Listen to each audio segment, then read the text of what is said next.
12th-ish best quarterback in the league, somewhere in that range.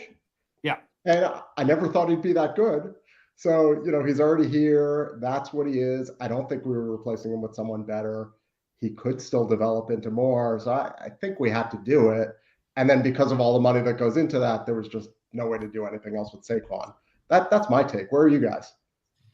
Well, we've listen. One, we value your opinion being the CEO of Chuck Sports. So you may have some insider information, and we're gonna have Jerry on from the Giants Insider. So I think everyone has these different opinions. The entire Rush team, all the guys, and gals, because we have Nikki, of course. I always lump her in with the guys. I think we all, and guys jump in here too. I think we all got to the point where guy could be a top 15 QB. You're going to have to pay him regardless of what you want to pay him, because the market is the market. You're either starting over, right? You're either starting over, or you're looking for that bridge. So for a starting QB in the league, it just felt like the right thing to do. I think it was like 37, Chris, right? Would come out like 37. Yeah, I mean, when you look at that contract, that 4th year is voidable. So that's kind of, you got to take that away. And if the salary cap increases $20 million each year, I think you got to keep your quarterback under 20% of the cap. And that's what you're doing with Jones. So it averages out those first 3 years as 37.5. And that's right in that Stafford, range, that Kirk Cousins range. So long-term, everybody looks at that whole number for each year, but when you take that 4th year out as a non-guarantee, I think he's right where everybody thought, around 37. Right. I'm with you guys. And I'm going to even make it a step further from Chris. If you really look at it, a 2-year deal, people are saying it's basically 2 years of franchise, add another $10 million into it. And everybody's like, all right, fine. Let's prove everybody wrong at once again type of deal. So yeah, and if he does great, that 4th year is going to get reworked anyway. They're probably going to look for another long-term deal before it even gets to that point. I would think if he hits a home run here for 3 years. Well, the other thing is, what about Barkley, David? What's your thoughts on Barkley? Yeah, so it's going to be hard to lock up max money at both positions. I mean, Jones isn't max, but he's close. It's just going to be hard to do. So, we ride out this year and see if he stays healthy. If so, it's going to cost us, right? It would have been cheaper to do it now. But I think it's the right hedge. I guess there are more running backs out there than quarterbacks at the end of the day, even though I think peak Barkley is better than peak Jones.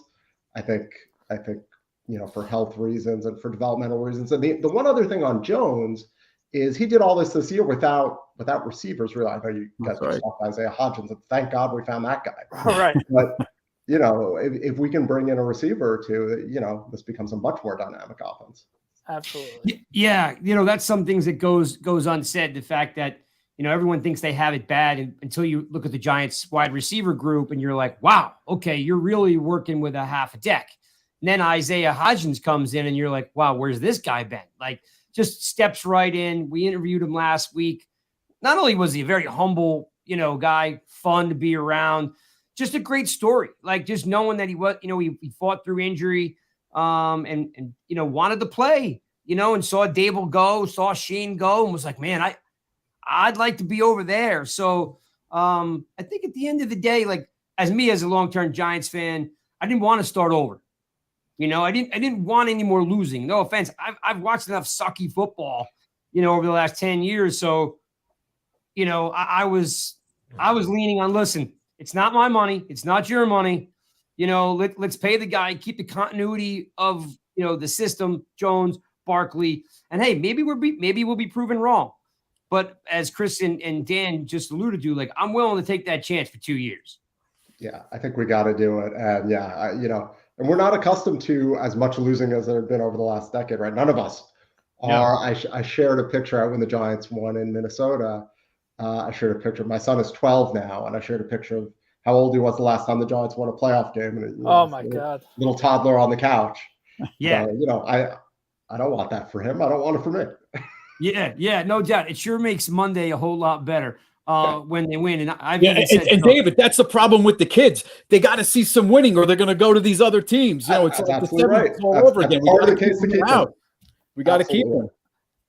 I mean, I love that the kids, are well versed in other players and other teams. It's pretty cool, right? Even like my father, every year for Christmas. So my son's 14, and every year my dad has bought my son a new quarterback jersey for my son. And of course, he's 14 now, so he's grown and he's enormous now. He's bigger than me. But I have a closet full of Russell Wilson, David Carr, Aaron Rodgers, all the way through the last like 10 years. And when I look back at the 2011 Super Bowl run, he was 4. You know what I mean? So like he doesn't remember any of it. He looks all cute with his long surfer blonde hair and stuff, but it's like he's like, Dad, why do we suck every year? I'm like, it's a long story why. But so yeah, I'm with you that having some good football definitely makes a difference. And I'm definitely on the path of like, hey, like, let's see what we can do by adding some pieces on and instead of subtracting pieces, right?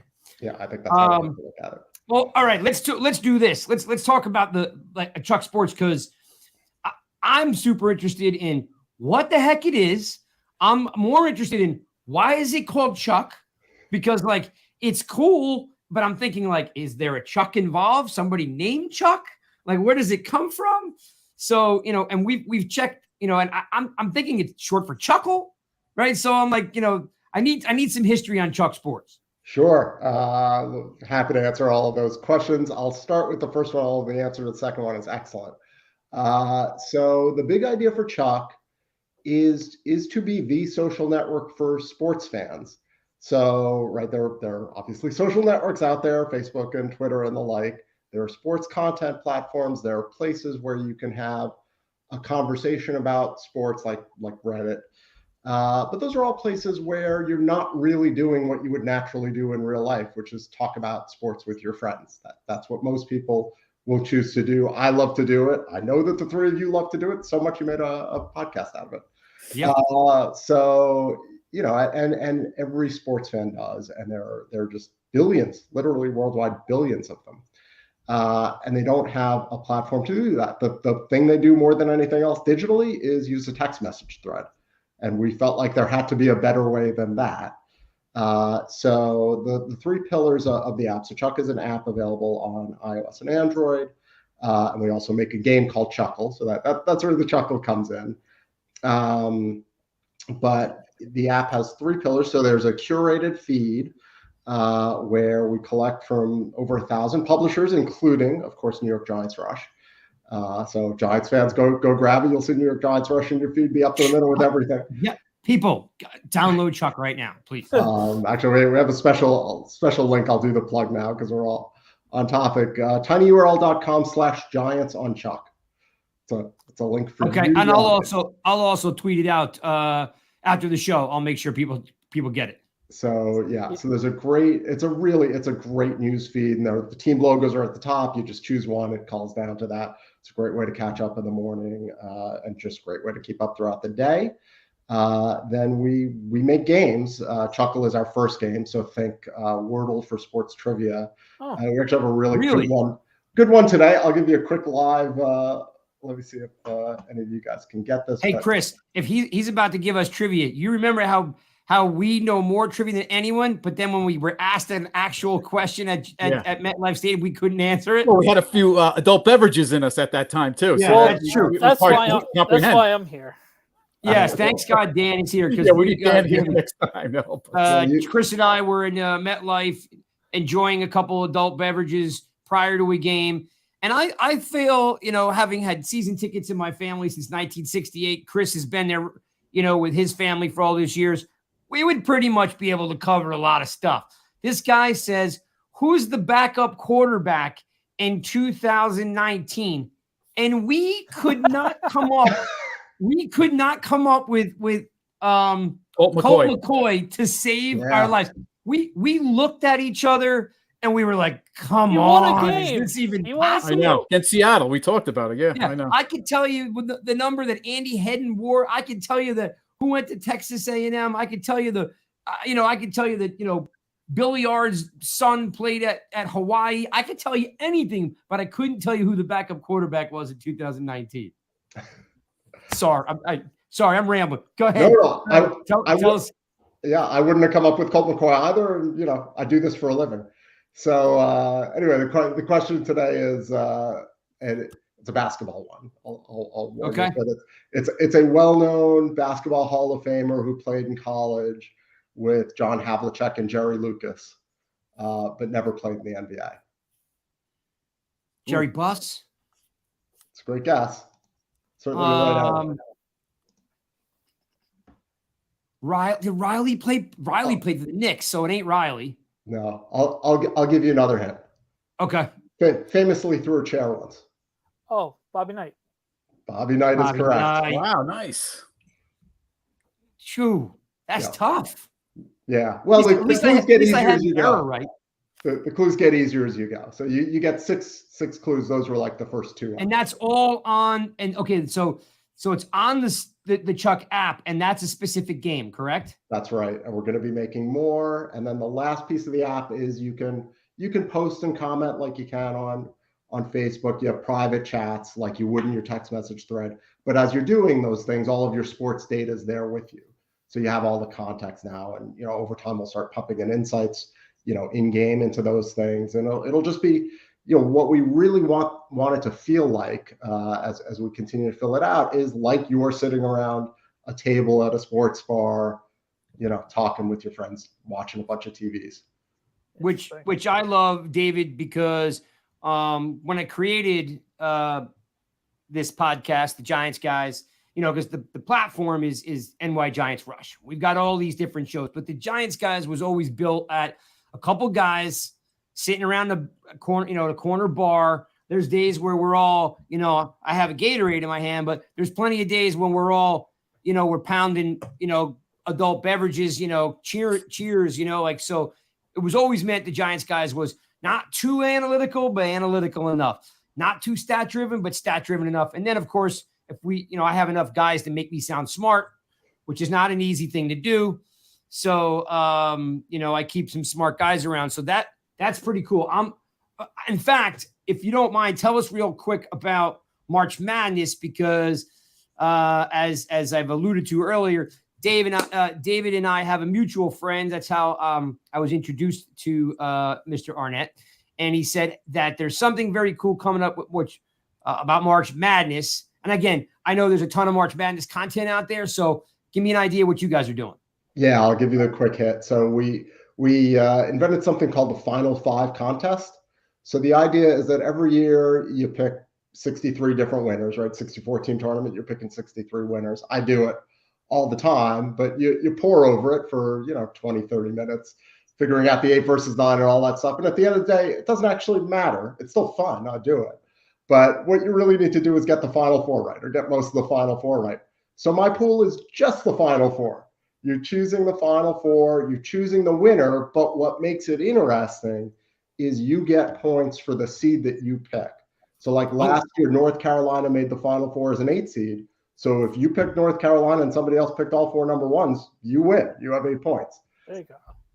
I love it. All right. So one is, just in case you're tuning in, you're like, well, who's this guy with all this really cool, tech? I need to know.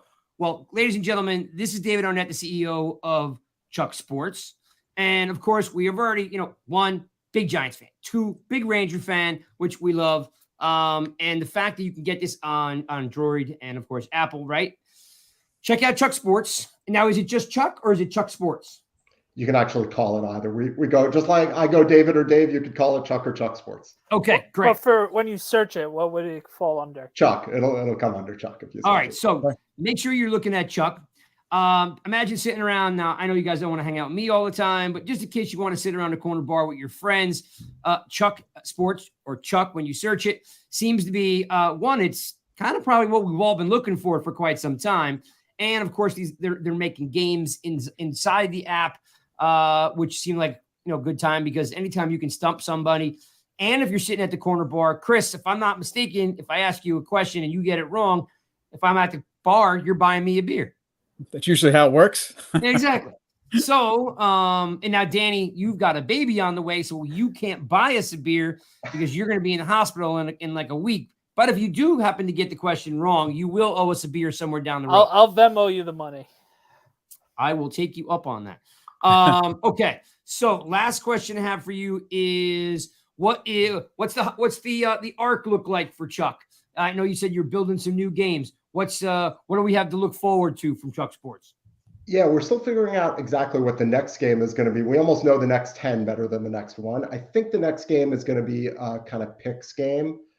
Five lines of the day. A couple will be props, a couple will be just outright winners, and you'll probably have different amounts to we're not actually a wagering site, but it's a gamification site. So you'll compete against friends, you'll compete against others. Will it keep track of how good I am or how bad I am? It will do that, and every bit as importantly, it will keep track of Giants fans being better than Eagles fans and Commanders fans and Cowboys fans. Oh, guys, we're totally doing this against we're going to get a bunch of Eagles fans, Washington fans, and Cowboy fans, and we're going to have to do some kind of cross NFC thing. We're going to have to do this.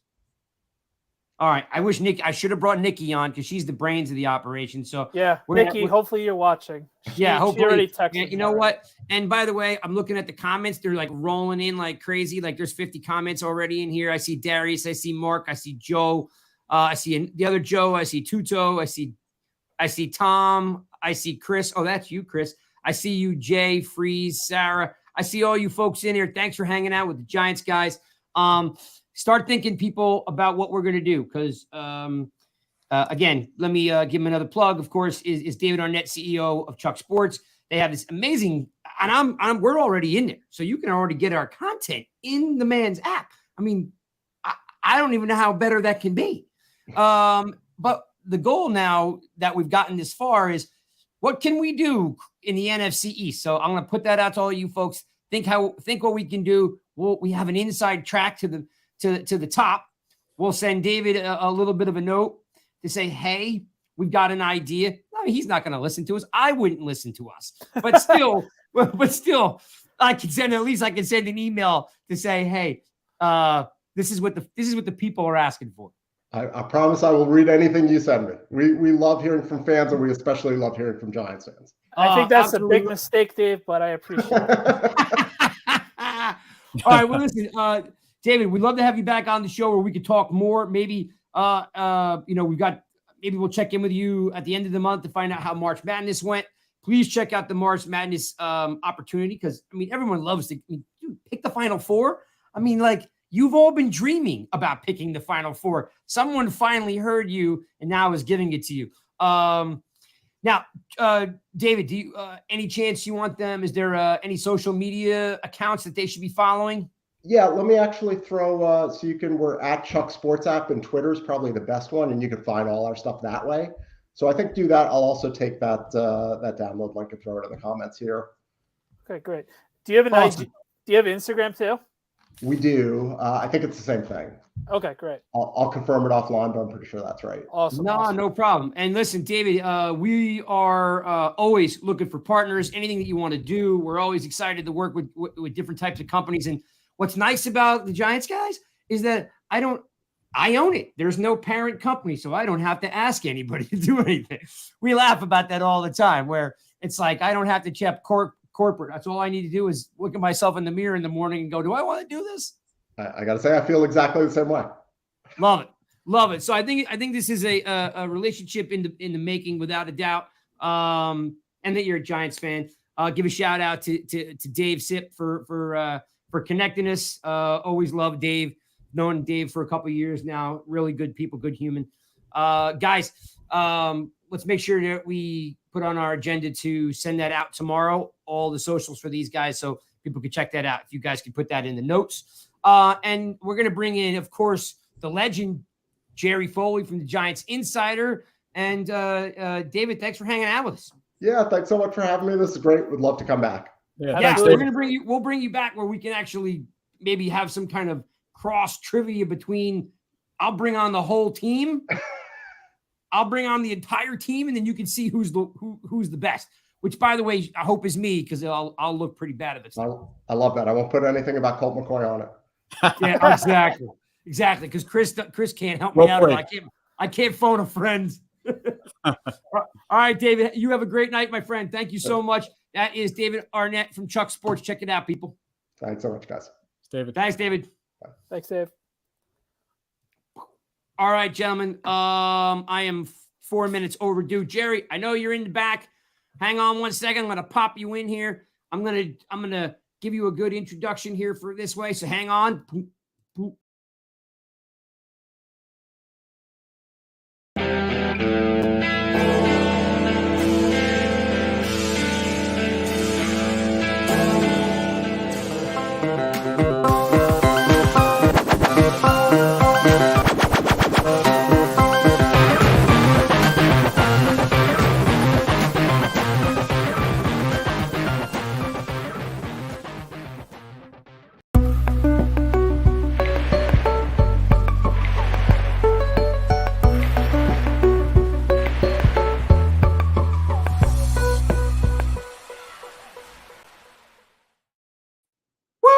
I love doing 2 openings in one show. It's fantastic. All right, ladies and gentlemen, of course, you're still watching the Giants, guys. I still haven't left the building as Dan, and Chris has not left the building either. We just want to give where, it's due. He needed his own introduction, of course. It's the legend. I mean legend, because this guy has been around the Giants forever. So excited to have him on. And I'm going to bring him in now. Giants insider, the man, the legend, Jerry Foley. Jerry, guys, that is strong words. But I'm going to tell my wife you have to say legend now. When you say hi to me. What's up, Jerry? Hello, legend. Chris, love you, buddy. What's up, man? Yeah, same here, Jerry. By the way, guys, but 54 was Andy Hedden. Marcus Buckley went to Texas A&M, and I did not know who the backup was in 2019 myself. I was sitting there going, "Who the hell was that?" So it's short-term memory, man. It's long-term versus short. When you get older, I can remember I was going through all that. I'm like, I think Hedden was an 11th round pick in 1983. But anyway, so no, it's like I said, I've always prided myself on just, I don't know, I live by numbers, right? Like who wore what number, then it connects back to the school. And Chris and I, we sit in different sections, so we try to connect in the parking lot. Sometimes we have fans of the show come out and hang out. So we're having a couple of drinks, and I had on a sports show that was filming, and they wanted to do a piece, and they were like, "Hey, can you guys do trivia?" Yeah. Boy, did we look back. Yeah, I would have done the same. It's the recent memory, and you struggle with it, but long term, forget it, man. You can name everything. So same way. And we also, we were fine with Fromm and Glennon, we were good, but we could not come up with Colt McCoy. And I looked at Chris and I'm like, dude, is this really happening? Yeah, that's funny. All I kept thinking was horse. It's a horse. Colt. Yeah, right. That's great. And Chris's tailgate's legendary. Oh my god. Yeah, Jerry, we missed you this year. You got to a couple games, right? Well, Chris makes you feel bad. He shows up with the muscle shirt, and it's like there's all this food, and I'm like, dude, am I gonna make a pig of myself in front of you, man? He's like, tailgating with Arnold Schwarzenegger, man. Next year, sure. Why do you think I nicknamed him so? I've been, Chris has been part of the show now for, I don't know, probably close to a year or 10 months, right? Yeah. And we started talking, and he's like, "Hey, I'm going to be down the shore. Why don't you cruise down and we'll hang out and we'll talk some shop?" So I jump in the car. It's pouring rain. I drive down there, meet his family, lovely family. And I'm like, this cat's jacked. I'm like, why is it? Why? And he's like, no, it's not that bad. Yeah. His wife, he cuts the sleeves out of every shirt that he owns. I think they just burst open. I think they burst open when he puts them on. Yeah. So you said down the shore. Now you're a South Jersey guy. What shore is that? So Chris, that was Ocean City. Yep, that was Ocean City. Yeah. Okay. So for me, now that I live in South Jersey and I've been here for, I don't know, 20 years. I used to own a house. My dad used to own a house at the Cape May Bridge. Yeah. So we go to Wildwood Crest every weekend. Yeah. Okay. So the last 4 blocks, Jerry, is Diamond Beach. Yep. So we had a house at the last block of Diamond Beach. Unbelievable. Yeah, my kid works at Crest Tavern. My mom passed away. My dad sold it. Anyway, so for now we're LBI, Ocean City. That's where me and Chris started. And his tailgate, for all you folks out there, that are looking for a place to go before the game, you could always meet me at L2. Mine is definitely low key. The food is fantastic because we do have the chef from the Red Bulls, which is, by the way, I'll give them guys a plug, Michelle's Catering. But I can't compare to the mayhem that happens over at Chris's tailgate. Oh, it's mayhem. Yeah. Well, right, Jerry, so we expect you next year. We'll catch you. And I know Joey Z is always asking for you. So we got to meet up with Joey Z. Joey Z and Chris text me so much. It's awesome. Love you guys, man. It's awesome. That's the cool thing about doing these podcasts, man. You just meet so many people. So yeah. We've been, I've been doing it for a while. And like I mentioned earlier in the show, I'm so glad they won. Like I used to do this with, I'm sure you're familiar with John Fennelly, right? Yeah. So Fennelly and I go way, way, way back to Bleacher Report. And, we used to do it for the USA Today. That's how I got doing all this. And, however it is, 7-8 years later, we're still doing it. It just over the last 3 years where we got the format down. And I don't want to kill everybody or bore everybody. So let me ask you this, Jerry. This is where I want to kind of start because, go ahead. I'm a fan. I always, checking out what you guys do. I love the content, you and your partner, Chris. So just give me an idea of what 2002 was, because it was completely different, unique, and it felt different. And it was like, wow, this has some potential, because we went into it saying like, oh God, it can't get any worse. And it went from 4 wins to 10 wins. It was the first time we had fun again. Mondays felt good again. You rooted for Jones, and you were rooting for a rookie tight end or a rookie safety. Like, just what was your take on how you entered the season and then how you exited the season? So 2002, you said? Yes, last year. Oh, 22. I'm sorry. You said 2002. I'm like, 2002? Yeah, I was like, I didn't want to jump on you. That was the 49er loss, man. I don't want to talk about that. No. See, I did it again. Too many concussions in college.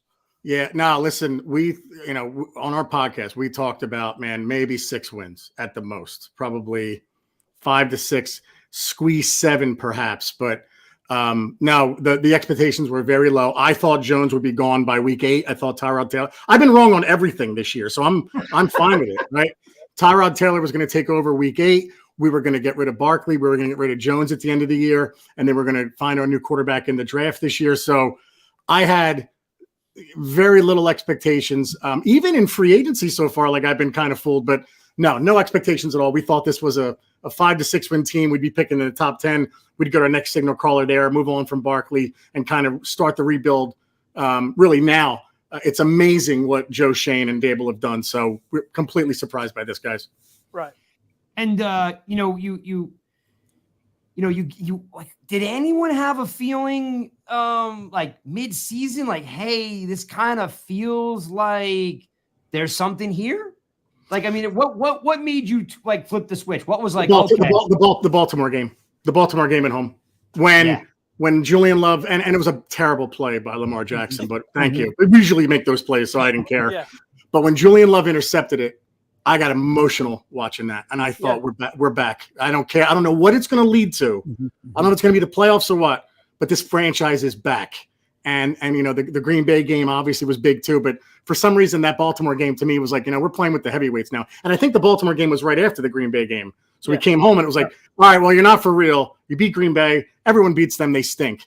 Right. Or we beat Baltimore. Yeah. And to beat them the way we did, we were down 10, I think, in the fourth quarter, made big plays. And I just thought at that point, like, you know what, man, we're headed in the right direction. We're not the most talented team, but damn it, we are well coached. And you could see that.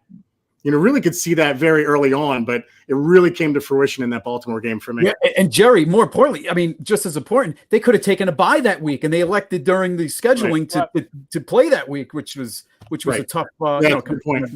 Yeah, it's a good point, and to come back and win too. It's like every decision they've made. Other than I'm trying to find it, I couldn't find one game this year where I was like, man, we were out coached. It was just we were out talented. Right. But I just didn't think we were ever like out-coached start to finish. There were some decisions that were weird. I think throwing the ball in Philly was weird in the playoff game, but they were just better than us. They were going to kill us. But for the first time in a long time, it was clear very early on that we have the right guy on the sidelines. And what Shane did with the cap before the season started to get it under control, I just feel like a professional franchise again. And that's when I the Baltimore game was like, all right, we're back, baby. We can do this. So yeah, I got to throw this comment on here because where is it? Where's Mark? Where's Mark B? All right, so I'm going to pop his comment up here because when this happened, first game went for 2. Rest was history. I got to tell you, like, with no expectations and your head coach goes for 2, like, I was stomping around I was like, what is happening? Like, it felt like, and Chris, we talked about it a couple times. We're like, hey, this feels different. Yeah, the only thing about that was if we were going to catch the Titans, we were going to catch them week 1. I didn't expect to win the Ravens game, right? Like I said, if we beat the Titans, I'm not that surprised by it because week 1's the time you beat a good team. And I didn't know what the Titans would end up being. But the Ravens, it was like, man, we just beat Green Bay. We're coming back. There's no way we win this one. And when we won, it was, all right, we have something. But no, it's a great point. The 2-point conversion going for it, the balls he had. Even you can go back to the reprimanding of Daniel Jones on the sidelines. Like that was like, oh, things have changed now. You know, we have a coach that even Coughlin didn't really yell at Eli too much, right? Like he was kind of, he didn't have to. I mean, look, he won 2 Super Bowls. I get it. But there were throws we all know that Eli made where we were like, oh my God, who the hell was he looking at there? But, you know, when Dable did that to Jones, it was, this is a little different now. And then when Saquon got the 2-point conversion, even going for it, that was a sign of things to come. And Jerry, how often do we lose on game-winning kicks and he misses a 42-yarder? I didn't feel bad for that at all. We lost by, I mean, the Graham Gano one in Carolina, I still can't forgive him for that. Like the 62-yarder and the 61 in Philly. Like, oh, come on, man. So I was fine with that. Exactly. When you miss a 42-yarder, we got something going here, maybe. It's all right. It's fine. It's fine. You know, I want to capitalize on that moment, Jerry.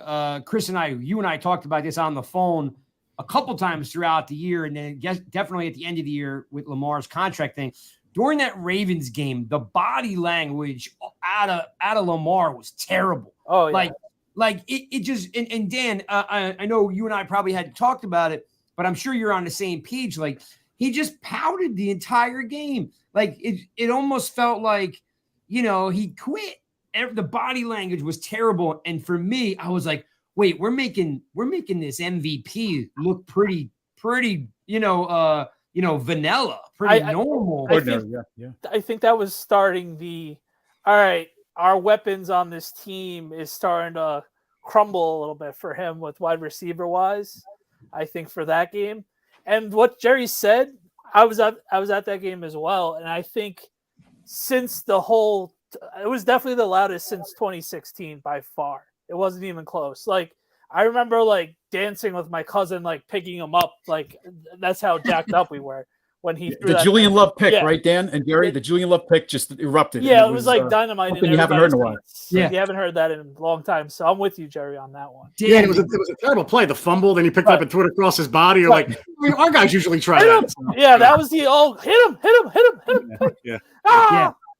Yeah, Dan, the guy I go to games with, Love picks the ball up, and he's weaving his way down the field, hurdling over tacklers.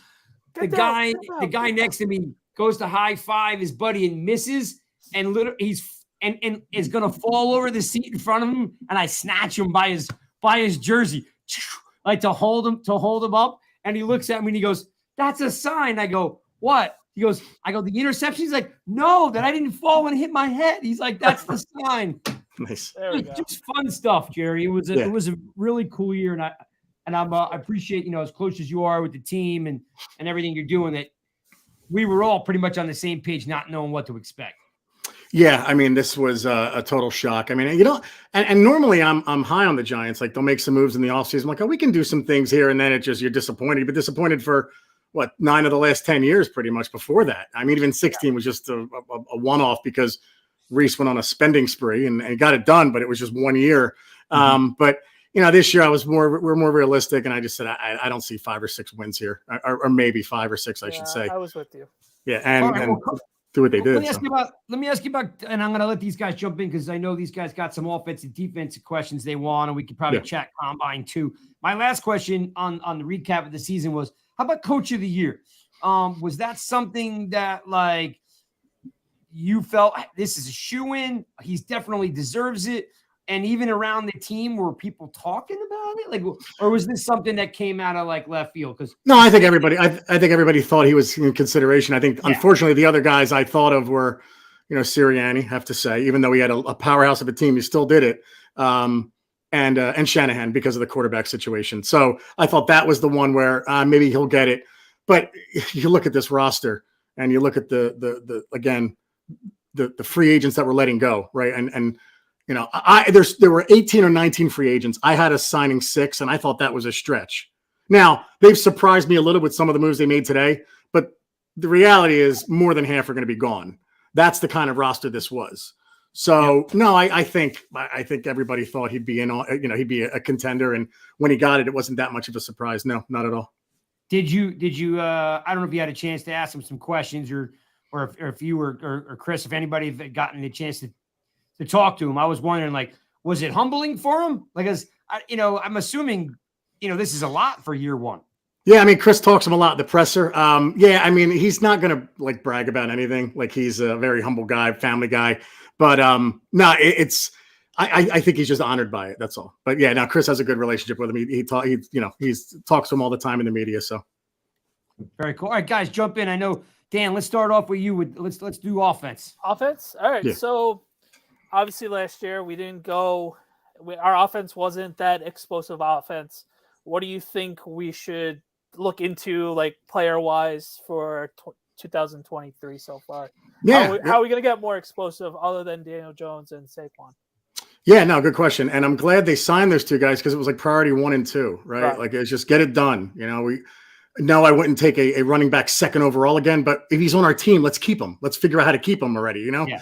So, no, it's obviously receiver. I would also say bringing in a tight end. Like, I don't know if it's going to be a draft pick, or I just want to seam. I love Bellinger, but I want to seam pass tight end that could run that seam. We haven't had that in a long time. A receiver, whether it's in free agency or trade or the draft. But I think the most important thing is upgrading center and guard. I'm okay with Lewinsky for now. Like, the problem is, like, I don't know what we have with Azudu. And they're obviously high on him because they took him in the 2nd round. He got hurt last year. Mm-hmm. So are you going to bring someone in to replace him or to upgrade there? I don't know. I would upgrade at center. Little surprised to see Nick Gates leave today. I thought they'd keep him as a reserve, but I don't think they were going to give him 3 years. So that's probably why he left. And he wanted to play center too. Right. And they're going to bring back Feliciano probably, but I'd like to improve that, whether it's in the draft or even in free agency. So I think it's as important as receiver is. I do think center guard is right there, right? So because you sign Shepard, and if Shepard's on the team at the end of the season, he's the 2nd best receiver. Yeah, to 1 year. Yeah, signed to 1 year. Just about. Yeah. So he's like right behind Hodgins as your 2nd best receiver, right? Like by a mile on that team. Wandale's going to come back. He's not going to come back probably till later, like October, probably, because he injured him. He tore the ACL in November. But you got to bring in a receiver. It might be via trade, but yeah, receiver is that's the obvious one. But I don't want to overlook tight end either. That's all. So 2 things that you said that if you don't mind, if you could elaborate on. One is, we interviewed Nick 2 weeks ago. Really, really good guy. Like, Jerry, just in case you don't know, that's our niche is kind of what you do, but on the podcast, we interview players. Yeah, right. We interview usually a former player or a current player, and Nick was just, we're gonna help him out with his camp that's coming up. Yeah, I think he's a better center than Feliciano. Yeah, me but too. I guess money definitely comes into play. I sent him a text today. Danny sent him an IG message today. We congratulated him, and he sounded, hey, you know what? I'd rather have stayed, but again, I'm not quoting him. I'm just saying, I think it was like hey, I think he wanted to stay if he could, but hey, an opportunity to get paid after what he's been through is what you got to do. And he kind of missed the Commanders a little bit 2 weeks ago as well. It was kind of funny looking back on it. Oh, okay. That's interesting. Yeah. Now I can't blame the guy. I mean, 3 years and playing center. I don't know. I like them better as a center as well, but Dable's, they're comfortable with Feliciano. It is what it is. There's some things that this coaching staff has done we could disagree with a little, but again, this isn't like a gross objection I have. It's just, I think Gates is better. I think Feliciano is better. Okay, you go with Feliciano then. But I don't fault Gates for going for that deal. I mean, good for him. Like I said, I dropped the old once a giant, always a giant on him, you know? Yeah, and I would have liked for him to stay because he just reminded me so much of Richie Soybert, that whole situation. Yeah. You know, like, oh, man. I was going to mention that to him, but I can't believe how many times he probably heard that. Yeah. So, excuse me. Second part would be is you were listing like, you know, currently what we have is, you know, if you had the lineup today, you know, there's Hodgins and Wandale. Chris will tell you, I'm just not a Wandale guy, not because he's not a nice guy. I'm not big on 5'8", 175, 180 pound receivers that, you know, I had to literally, because these guys were killing me last year. I actually did the research all the way back to the year 2000. I went through 25 or 28 wide receivers that were 5'8", 170, and only like 4 or 5 of them had like careers as wide receivers. And of course, the outlier is Tyreek Hill and Lockett. Mm-hmm. But outside of those guys, you know, most of them are, you know, 2-3 year guys. They're returners. They're kick returners. They're not everyday players. So I'm not high on Robinson. Plus, he's been hurt already twice. So the question I'm leading to is Slayton. What's your thoughts on him? I'm coming back. Real quick, Craig, before you do, Jerry, I go back and forth with Craig all the time, but you have to look at the Shane Dable model. When they have guys over in like Cole Beasley, right? Right. And which Isaiah, who's the other guy? Yeah, the guy that when Beasley left, the guy that took Don his Brown, the other guy, Isaiah, they have the slot receiver. Buffalo. It starts with an Isaiah McKenzie. So it's kind of they got that same, you know, that same mold of the shorter guy, the slot guy, and I feel like that's what they're trying to do here with the Giants, bring in that shifty slot receiver like they did in Buffalo. Yeah, I'll be honest, I wasn't crazy about the pick when they made it because you look at the size and you're like, oh man, really? Like this is our second round pick, but. You know, Chris saw him in training camp. It was like, nah, this kid's electric. But he couldn't stay healthy. I think that was the problem. But no, size is a concern. He's got to prove it. And then he tore his ACL. So it's like, all right, you're behind the 8 ball already. So I get it with the size. I understand that. I just think he's meant for the complete, just the slot. He's not going to be he shouldn't be on the outside. He's too short to play the outside, play the slot. But no, you're absolutely right to be concerned about his size. There's a durability issue there. I mean, he had soft tissue injuries and then he tore his ACL. So it's like, all right, now we're starting all over again. Can he really do it? That's going to be, you know, Shane has to answer to that if he doesn't. I mean, it's just, then it's not a wasted pick, but you took a bit of a flyer there, but he produced a lot in college. That's what kind of they went by. I understand, Chris, what you're saying with that model of going with the smaller guy. So I have kind of blind trust in Joe Shane at this point. So I'm like, well, whatever he does now, I'm just, okay, man, you know better than me. But that was still a questionable one at the time. And it's a shame because when he started playing well, that's when he got hurt. That was his best game. That was his breakout game. I'm like, man, he's breaking out, and then he gets hurt. Like, oh, it sucks. He's a good kid, and I'm rooting for him, obviously. But no, size is an issue, man. He's got to prove that he can stay healthy. We don't need a shades of a Sonoris Moss, and that's kind of what he reminds me with some of these injuries. Yeah. Oh my God, Sonoris Moss. I was so excited when I drafted him. Right. Same kind of thing. But now your question on Slayton, right? Darius Slayton. Yeah. I'm ready to move on. Nice guy. Good. He flashes, but he's just not for me. He's not dependable enough. We need a real 1 or 2, whatever you want to call it, right? Hodgins is probably a 1A. We need a real 1. Just move on from Slayton. He's going to get too much money on the open market. Someone's going to see him and say, you know what? He's going to be our solid 3. That's it. It's time to move on. I wish him well, but you know, we have to improve there. We can't sign everybody back and then be like, shoot, we need all this talent. You know, it's like, you know, that's it. So Slayton's not one of your 6. No, he wasn't. The 6 were Jones and Barkley, obviously. Then it was Gates, which is gone. I'm wrong. It was Jihad Ward. I like Ward. Casey Kreider, obviously, thank God. So important. I mean, how can a Giant fan not love a long snapper that's dependable? Like, I laugh when people are like, oh, we signed a long snapper, Super Bowl. I'm like, guys, do you remember Trey Junkin? Oh, my God. 2002. We just mentioned it. I did not have him. That was my first awful memory other than Super Bowl 35. Yeah, right. I mean, I did not have him bringing back Breida, but I'm not mad about it. Gillen was a surprise, but whatever. I mean, again, maybe his holding is really spectacular. He blasts the ball, but if he tries to go directional, he hits about 20 yards. So I was a little surprised. End of the season, Jerry, he made a better improvement those last few games. Yeah, right, and that's he finished strong. And then the 6th one, I forget who the 6th one was. Wyatt Davis, guard. No, it wasn't. It wasn't Wyatt Davis. No? I forget who the 6th was. There was one more I had. No, because I think he'll get too much on the market. Fair I enough. think Okay. because you're gonna have to pay McKinney, Yeah. and you can't pay safeties that much. Well, we got to talk about that though. Yeah, 'cause that's Craig's sticking. Okay, go ahead. I got a conspiracy thing here with McKinney because so, and again, please, steamroll me if I'm off base here, but so McKinney goes out and gets a new agent. He gets an agent that handles corners and safeties, right? He sees the market out there. Next year, he's going to want $16, $18 million. And he's only had one really good season. So if we let Love walk because he wants 8, and then next year McKinney walks because we don't want to pay him 18, then and listen, we had Dane Belton on a couple weeks ago. We're really high on his versatility too. And great kid, by the way, just great kid, great family. But how do we go having Love and McKinney to potentially having neither? I love how Dane's father's active on Twitter. Right. I just have more faith that they'll figure it out with McKinney. Again, I'm not giving.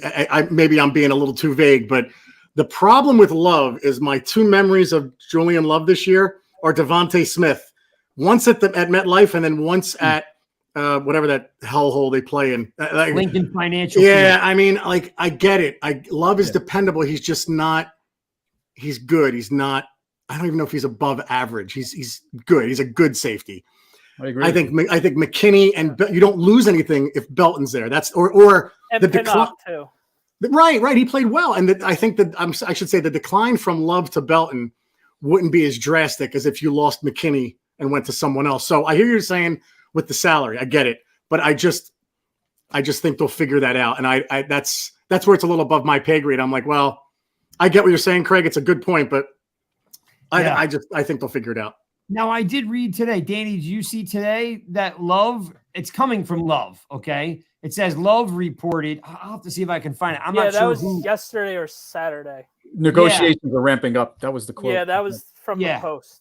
It's from the Post. Okay. I didn't know if it came from Times or if it came from Sports.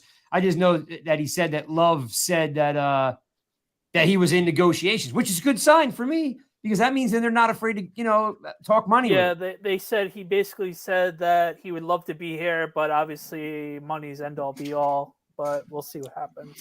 Yeah, again, I'm I don't. The bad guy. I like Love, but I can't ask for too much. I just I agree with you. He didn't make enough plays for me. Sign him. Oh yeah, no, $6 million, sure, yeah, that's absolutely. I think it's gonna be higher than that. I think it's and Bates from the Bengals got a deal with the Falcons. I think he's getting 16. So, right. That's absurd for a safety. Yeah, it is. I mean, unless your name is Ed Reed or Emlyn Tennell. I mean, come on. Right. There you go, Giant fans. Emlyn Tennell. Yeah, that right. You just dropped most the flash. Underrated Giant. Yes, he's the yes. The NFL Network did a special in top 10 Giants. They didn't even mention him years ago. How pathetic is that? They didn't even mention. Wasn't even brought up by anybody. Couldn't believe it. He's a top 3 Giant. Jerry, you could easily acknowledge the fact that the young players don't know the older players. I mean, we've gotten friendly with Leonard Marshall, especially this year. Yep. We actually created the T-shirts for him with the Marshall 70 on the back. And Leonard said he went to Chris, you and I were talking about it at length this year a couple times. The young players don't know who O.J. Anderson is, Rodney Hampton is, Joe Moore. Right. So I can see a 28-year-old producer creating top 10 Giants and leaving Tennell off. Couldn't believe it. Yeah, it's a good point. I'm just saying. Yeah. Like the younger generation doesn't know the I don't know what you want to call them, the legacy players. Yeah, no, that's fair. That's fair. I'm just a little harder on them because we're all historical. That was one of those better. Yes, we are. That was one of the better Joe Judge things. Oh, Judge. Did you say Judge? Well, he had the practice jerseys. That was one of his rah-rah things. Yeah, he did the rah-rah thing Sirianni does, but it didn't work at all. Right. So, yeah. Danny, as soon as you say something like, I start getting like a nervous twitch. Yeah, I'm like, quarterback sneak. Go ahead, Chris. Jump in. I know you got something. You want to go to defense? You want to? Is that give me some D. Sure, man. Yeah. So Jerry, obviously, we know the running game, the stopping the run this year was a big issue at the linebacker position, defensive tackle. Oh. I know today was start off a little slow, but an hour ago, big news. Bobby Okereke Okereke from the Colts. What's your feeling on this deal? 4 years for 40? Yeah, I mean, so the top three were, Edmonds, him, and maybe Edwards. I mean, Okereke was up there, right, for me. Edmonds got a ridiculous deal from the Bears, and when I saw that, I was like, "Wow, I want to pay that." Yeah. And then when we got, and again, guys, I cannot believe the mayhem on Twitter for the first few hours. It's like, guys, give it a rest, give it a chance. You just gotta log off. Oh my God, guys, give this guy a chance. And when we signed Okereke, like, yeah, that's one of the ones. I mean, they had to improve the run. They were embarrassed this year. Like they you look at them and it's like they really couldn't stop the run or the pass on defense, right? Like, oh my God, you have to stop one. They stopped the pass better, but you have Nick McLeod and Fabian Moreau as your second corner. It's like, oh my God, like, so it was priority number one on the defensive side of the ball. And then we got Nunez Roche. So, he's more of a rotational guy with Davidson, right? Davidson's another guy who blew his ACL. Like, I've never seen so many rookies blow their ACLs in one rookie class. But Davidson and him will come back and they'll be part of that rotation. But like you look at Okereke and you have Okereke, Ojulari, and Thibodeau as our linebackers. That's pretty good. Like you can almost put maybe Giants Carb Crush at the other spot and we'll be okay. Yeah, sure. And then you get Beavers back, right? I know he hasn't played. Well, right. And look, I haven't given up on McFadden. And inside linebacker is one of the hardest positions to go from college to pro. So that's why I was like, no, get a veteran for that. If you're going to draft high, you might want to go wide receiver in the draft. I'm not saying don't trade for one, but the skill positions are a little easier when the transition from college to pro. So get an inside linebacker. They did that. And now you got McFadden still in play. It's another, got a year under his belt. Beavers, they signed Jared Davis, which again, that was one of my guys who I just said they'd let walk. They must have seen enough to bring him back as competition. That's fine. So now you have some options at that second one. It's like, well, our linebackers, guys, for the first time in a long time, I'm excited about our linebackers. I mean, this is kind of like, I feel the same way like when they got Antonio Pierce, like that kind of feel to it, like kind of maybe bringing it together a little bit. But this guy's sideline to sideline. That's some big shoes to step into, Jerry. Yeah, but I mean the same feeling. I mean, like the same, getting a veteran who, and he's still young, like he's only 26 years old, but really this guy's more sideline to sideline than Pierce ever was. Tackling machine. Era. So I'm psyched about this one. I was happy they signed him before I jumped on, so we can talk about at least one exciting free agent. Yeah, I didn't realize he was 235. I thought he was actually a little lighter, but it's good to see that he could, he holds some weight at 235 in the middle. Yeah, he's also the guy who drilled Daniel Jones. Yep. Chris, I was leaning on the kid from the Chargers, Drew Frankel. Yeah, right. I was leaning on him a little bit.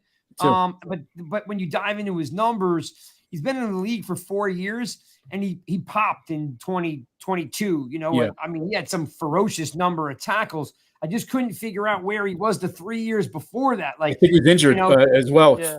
For 21, he was out. Right. Yeah. So his first healthy year, he popped off the page, and it kind of reminded me of like when the Giants, before they had Martinez, I think they were ranked like 28th against the run or 29th against the run, and then Martinez comes, shuts it down, and all of a sudden you're 10th against the run. And you guys know there's certain things I'm a stickler for, and it's like if you shut down the run, right? Now you've changed how people game plan against you, right? Yeah. And we haven't been able to stop the run since he blew his ACL, and so I'm happy they signed Woodall today because I was leaning on more of a pure run stopper. But if you can get a guy that's a run stopper and can cover a tight end, like it's a good thing. So I think that's what linebackers do. Yeah, we haven't covered the tight end since Carl Banks. I mean, I love the signing. I mean, it's not like you said, Craig, like stopping the run was just something that you kind of took for granted. And now that when you can't do it against the Eagles and the Cowboys, it's like these games are tough to watch, man. Like watching, what's his name? Whitehead run all over us in the playoffs. Like, oh my God, we can't stop anything. So now we're shoring that up a bit. And I wouldn't be surprised. Like first round of the draft, man, you can go wide receiver, corner, defensive tackle, right? Like I wouldn't be surprised by any of it. Like the good and bad thing about this is you need a lot, so you can kind of almost go anywhere, So and I think it lets Leo and Dexter do what they're supposed to do. Like, I'm always defensive of players when people come out with these outlandish comments. Like when Blake went down, there's a conversation to be had that, hey, listen, we need you, Leo, to step up. We don't need the 11 and a half, 12 sacks you had the year before. We need you to help stop the run. And Danny, you and I actually talked about this. No one realizes that at the defensive tackle position, he had 81 tackles, right? Like, and that's a guy, basically, he's become Blake Martinez. Yeah. You know what I mean? Like, so now if you've got a good inside linebacker that can scrape through traffic and take on blocks, tackles for loss, as you mentioned, sideline to sideline, now Leo can be Leo and go back to, outside leverage, pressure and quarterbacks.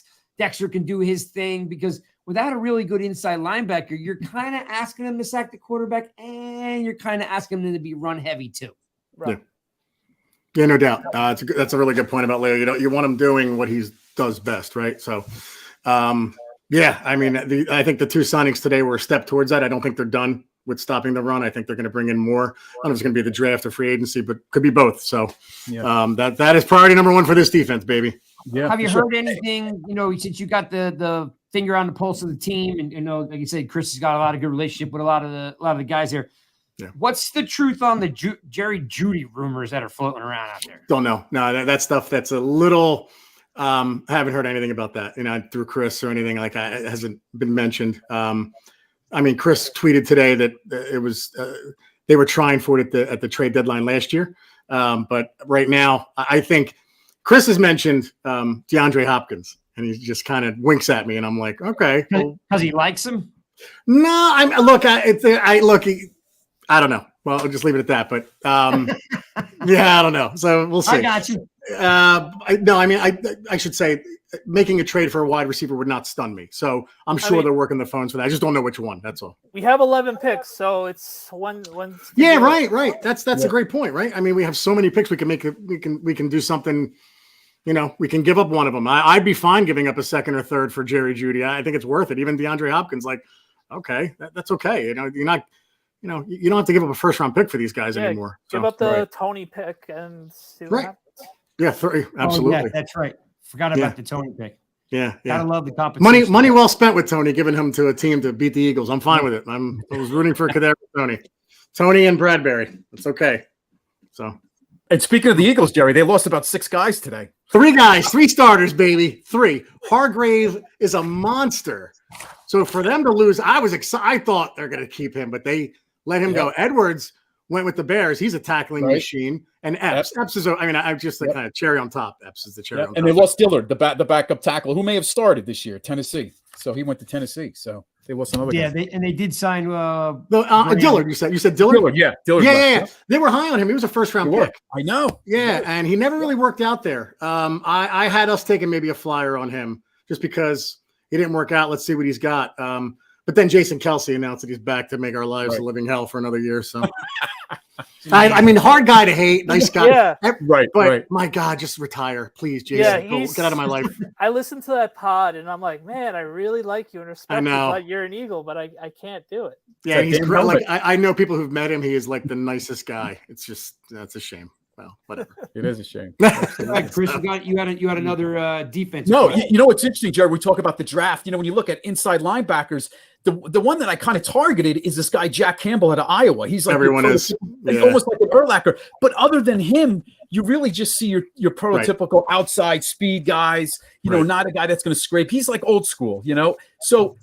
The question is, with day 2 coming tomorrow in free agency and the market going to settle and we go another week into it, linebackers seem like after Edwards, the prices are pretty good, actually. So even if we go another week, are you more inclined to maybe look at another veteran starter next to Bobby Okereke than possibly look at the draft? Yeah, because I don't think the answer is there yet. In the middle? Yeah, I don't think the answer is there yet, Chris. I think you have some options with Beavers and McFadden.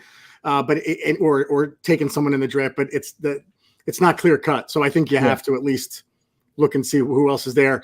Like a veteran like Bobby Wagner, to me, just screams London Fletcher, a guy who I thought was too old years ago, and then he played for 6 more years. Yeah, and he's still a stud. Yeah, right. So someone like that, I'd be fine with that. I think it wouldn't surprise me if they did that. Where I think I'd like to see them go, and I know it's not really a need. But because of Ojulari's injury history, I'd love to see them bring in one more edge guy. I would love to see them try and bring in a Leonard Floyd or someone like that. I don't know how much he's going to want, so it's always contractually in a contractual decision. But with Ojulari putting on weight, it just seems like they always get injuries when they do that. Players like they always get too much stress on right. muscles. You know, and he came out of college, he had injury issues. So I would like to see them bring in one more edge guy, even if they sign Ward, just bring someone in to kind of help with that rotation. Inside linebackers, not it's far from a clear-cut answer. And some of these guys, they get so muscle bound, they lose all that elasticity in their muscles. You know, they've got low body count, low body fat count, and they just start snapping stuff and getting soft tissue injuries. Like, I mean, listen, Ojulari, his number one asset was the fact that he could bend so well for a big guy. But you put 20 pounds of muscle on, and you try to bend. You just start popping and tearing stuff. And listen, and the kid can play. I mean, I was really sad he wasn't there. So I'm hoping he can come back healthy, because to your point, if he isn't, and you don't sign Ward, not that Ward's a world beater out there, but you're right. They could be looking for an edge if Ojulari's not healthy. And Ward set the edge too in the run game well, and he's liked in the locker room. Chris always talks about it, like he's very popular in the locker room. So I would like to see them bring him back. I'm looking at Darius Smith's comment here. The Eagles drafted Nakobe Dean. Right. Yeah, I don't know if he's working out for them. I mean, that was a guy that everybody wanted, but there were injury issues. I don't know how much he even played last year. Yeah, so I mean, he was an injury waiting to happen. I wanted him. I liked him too, Dan. I liked him too until I heard everything. Right. So I don't know. I'm not too worried about Nakobe Dean right now, but anyway, I would love to see him bring Ward back because of out of O'Shane Zimenez and Ward, I think it's easy. You bring Ward back. Like Zimenez was a nice story for a while, but then he just kind of disappeared, and it's like, all right, man, like you said, Dan, later. Yeah. So, and I'll tell you, Jerry, last thing on the defense. Yeah, Calais Campbell, who was released from the Ravens, I think would be a nice rotation now that you have Raccoon, Leo, and playing the ring, come at a good price at 37, and he's guy's like 90 years old. But 1 year though, 1 year. He's our Patrick Kane, Craig. He's our Patrick Kane. Right. So. Well, I wouldn't hate the fire on him because we can't have Dexter and Leo play 99% of the snaps. Exactly, Dan. Yeah. Right. No, I agree. I wouldn't hate it. Yeah, I know. I saw his age too, Craig, and I was like, well, but if it's 1 year, like 1 year. I'm like, this guy's been playing forever. Right. Yeah, he's old. Yeah. So he's gonna need like the oxygen on the side. Right. Jerry said it. London Fletcher. Come on. Yeah. Listen, he's healthy. London Fletcher was like just an anomaly. That cat could just play. Remember every year against Washington, this is his last year. Yeah, right. And that's why I think Bobby Wagner. I think Bobby Wagner's that guy. Like every year, it's like, he's getting old. No, he still kicks ass. So, but London Fletcher seemed to. I think he intercepted Eli often. Oh yeah, he owned Eli, unfortunately. Yeah. So that's right. Yeah. Go ahead, Dan. Jump in. I know you got some more questions. So this is going to be a fun one. I know someone has to ask this question, and fine, it'll be me. So there's this certain guy that worked out in Arizona this previous weekend. He's obviously quote unquote asking for $20 million. Obviously, that's out of the question. But if we got the price down, would you consider taking a flyer on that certain person? I was all for the trade when it happened. So I was tired of the nonsense. I bought into Odell when he was drafted. I wanted Zach Martin. They didn't take him. They took Odell. I said, let's see what this kid has. He was awesome. Yeah. The Carolina game, when he launched himself like a torpedo, I was like, what's going on here? And I thought he embarrassed the organization. Then he kind of came back from that. The punching of the kicking net, whatever. The proposing to it. Okay, fine. The interview that he gave after he signed that contract to me was like, that's the consensus. And then, he wants to come back. All right, he's a great talent. But, the incident on the airplane, if I was on that airplane, I'd want to – two, Jerry. Twice it happened. I'd want to kill him. If I'm on that flight and I'm trying to get home and that guy is called – for whatever reason, I don't know what he's on, you just get – the problem with Odell is you just get all those distractions on the side. Right. And I don't know if it's worth it, man. They like him, but – yeah, no. Again, it's going to be one of those things where I'm like with Gettleman, you had to scrutinize every contract that he gave out. Like, Oh my God, who do we sign? How long is it? What's the guaranteed money? What's the cap hit in 4 years? Like, I don't do that now. Like, Shane signs somebody. I'm like, oh, he signed Daniel to 40 years. I'm sure it's a good one. And then you look at it and you're like, it's genius, this contract. See, like, Oh, he franchised Saquon? Probably the right move. So you don't have to look at the minutia of these of every move now. So if he signs Odell, I'm on board. But if you're asking me, I would not bring him back. very fair. Dan, look, can I jump in on that for a second? Go for it. It's your show. Here's what I don't understand.